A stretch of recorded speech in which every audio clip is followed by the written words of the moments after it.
Hey guys, and welcome to the Akinon's YouTube channel. In this video, we will see how we can check for NaN, that is not a number, values in Python. So let's get started.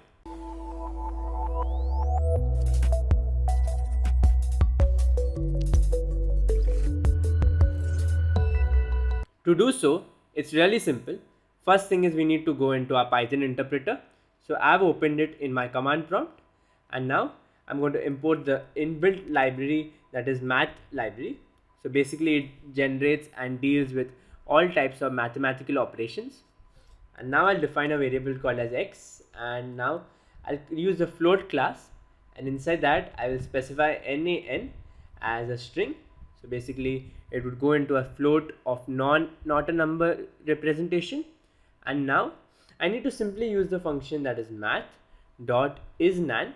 So basically it checks whether the given variable is a nan value, and if it is true, then it returns the true keyword or the true clause, else it returns false. So if I press enter, as you can see, it returns true since x is a float of the NaN type value. So that's it from this really quick video where we learned how to check for a given NaN value and evaluate them.